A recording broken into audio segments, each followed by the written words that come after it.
Richard Nixon is considered to be one of the most complex American presidents in U.S. history, primarily due to the Watergate scandal, where the Nixon administration attempted to cover up the 1972 break-in at the Democrat National Convention, and Nixon was forced to resign in 1974. But what if in an alternate timeline the Watergate scandal never happened? There are two different conditions that can occur, but both would produce very similar results and are not really exclusive to one another. One being that Johnson is caught for his misconduct regarding wiretapping and surveillance during his administration, and the other being that Nixon just doesn't do it. President Lyndon Johnson was very big on wiretapping and surveillance in the 1960s on political opponents and was never caught while in office.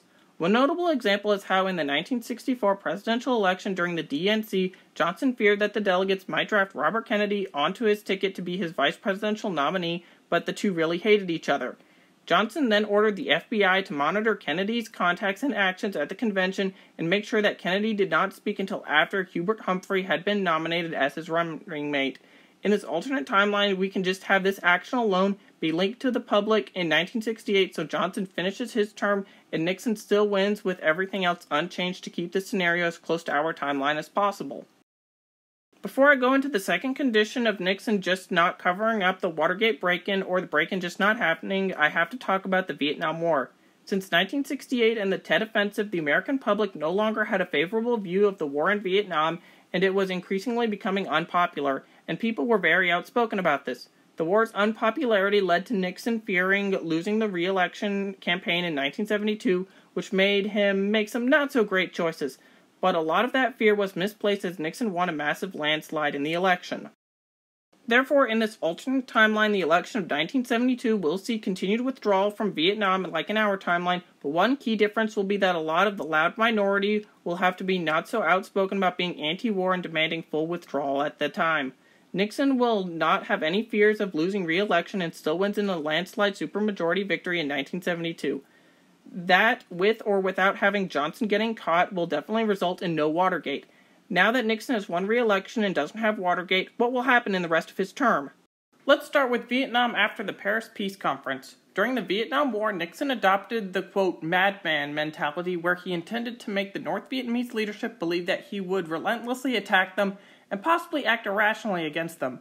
His resolve was demonstrated with Operation Linebacker 1, which brought North Vietnam to the negotiating table, and when they left to try to get more favorable terms, Nixon responded with Linebacker 2, which heavily bombed the North and brought them back to sign the Paris Peace Accords.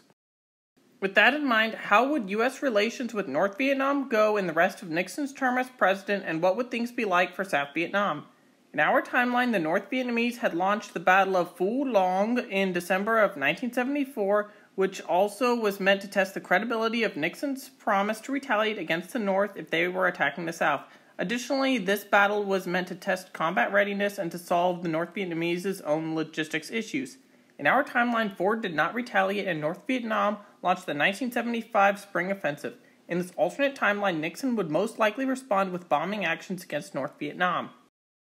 The U.S. would definitely not recommit U.S. troops to Vietnam, and I could see Nixon wanting to increase or maintain aid to South Vietnam, but Congress was very hostile towards Nixon, and with the war in Vietnam over and the possibility of it starting back up, Congress won't give any more aid to South Vietnam. So the only response will be U.S. bombings and airstrikes. These bombings of North Vietnam would definitely target North Vietnamese military groups around Phu Long, as well as the South Vietnamese border and possibly some into Hanoi again, but not very likely. But the real takeaway is that Nixon's point has been made. This then begs the question, what about the fall of Saigon? As a result of Nixon's policy against North Vietnam in the defense of South Vietnam being proven credible, I definitely think that the North Vietnamese would back off the idea of a spring offensive in 1975 and would still keep Phu Long, but they would be buying their time for when Nixon leaves office and planning an attack for 1976. I could see occasional North Vietnamese incursions against the South Vietnamese border and retaliatory airstrikes by the United States if the previous airstrikes from Phu Long were not enough to make the Americans' point clear. So Saigon is remaining with South Vietnam for the time being, and I'll elaborate more on what happens to Vietnam in this alternate scenario when I discuss what happens after Nixon leaves office. But on to the rest of the Cold War and the rest of Nixon's second term. The first thing I'll talk about is the Helsinki Conference of 1975, where the US agreed to recognize Soviet dominance over East Germany and reaffirm Soviet control over the Baltic states in exchange for the Soviets making a promise to uphold human rights in their country and spheres of influence. Which was a complete and utter lie, but since the Soviets made the promise in the 1980s when the Russian people were demanding liberalization of the USSR, people brought that up because it's the Soviet Union where they had very little human rights. Now, a major consequence of Ford's handling of the Helsinki Conference was that the US came out humiliated because in 1975, the US was not really doing so great in terms of getting much in return, except for a vague human rights promise, which really seemed like nothing at the time.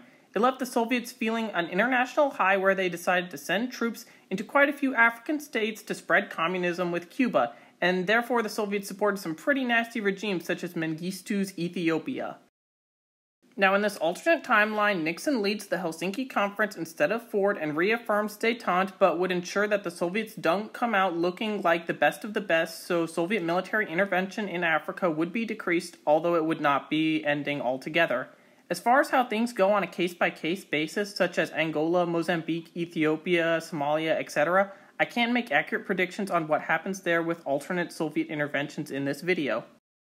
The next major change in this timeline will be Iran. Richard Nixon was very close to Shah Mohammad Reza Pahlavi, and with the Nixon Doctrine where countries would be responsible for their own defense, the Shah embraced this doctrine to have the ability to buy limitless US weapons. Additionally, the Shah's Iran was seen as a stabilizing factor within the Middle East, and Nixon would continue to ensure that the Shah remains a strongman in the 1974 to 76 years, which strikes a few blows to the Iranian Revolution and delays it, at least to an unknown year. However, things weren't perfect between the US and Iran, as Iran participated in the oil embargo to the US over the Yom Kippur War. Speaking of the oil embargo, at this point the US economy is starting to go into the crapper with the energy crisis. I don't think there's too much that would change on the oil embargo front with Nixon in office instead of Gerald Ford in the mid-70s. So just like in our timeline, the economy will take a dip and then bounce back again and recover just in time for the 1976 election.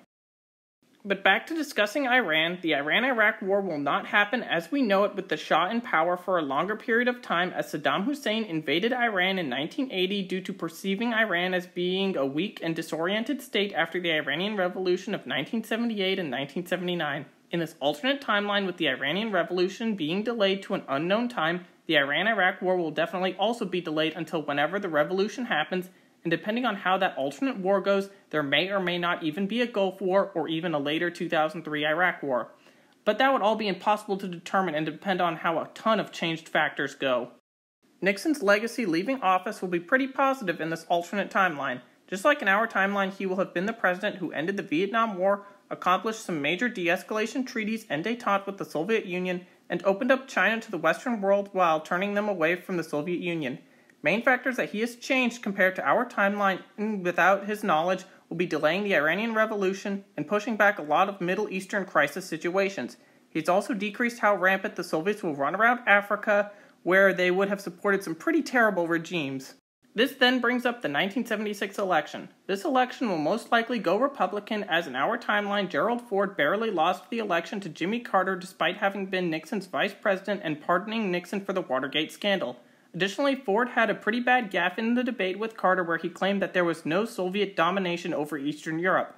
I bring all of this up to show that even with Watergate, Ford almost won the election, and without it, 1976 would definitely go Republican, but the question is, which Republican? Gerald Ford is the incumbent vice president to a relatively popular Richard Nixon administration. However, I don't think that he would get the nomination, as in our timeline, he almost was defeated in the primary when he was the incumbent president, and the man who almost defeated him was none other than Ronald Reagan. Yeah, I think it's very safe to say that Reagan gets the 1976 Republican nomination. And I think he would probably go with Bob Dole as his running mate, as although Reagan liked Ford a lot and wanted Ford to be his vice president in 1980 in our timeline, the two had fought a very bitter primary in 1976, and I see no reason that it would be different in this alternate timeline. On the Democrat side of things, Carter is not winning their primary, as there's no Watergate, so Democrats aren't really lining up for an outsider at this time. So for the sake of this scenario, it doesn't really matter, so whoever is nominated isn't going to win because Reagan's winning this election. But there's going to be one major problem on the table with the outgoing Nixon and incoming Reagan, and that is Vietnam. After the election, the North Vietnamese launch a winter 1976 all-out offensive into South Vietnam. Saigon falls, and it goes down the same as it did in our timeline, just taking place in winter of 1976 instead of spring of 1975. And that'll be the first major challenge that President Reagan will have to deal with. Reagan will definitely want to respond in some major way, but there's not really anything that he could really do about Saigon falling. Now, Congress has a pretty hostile relationship with Nixon in his last months in office, and it's not like things are going to change for the incoming Reagan. How Reagan's administration reacts on the world stage and how the fall of Saigon affects the rest of his foreign policy would be beyond the scope of this video, as it would be too difficult to accurately predict how an alternate 1976 Reagan administration will go. But this is of course just one possible scenario for if the Watergate scandal never happened and Richard Nixon finishes his second term in office. What do you think would have happened? Let me know in the comments, and thank you for watching.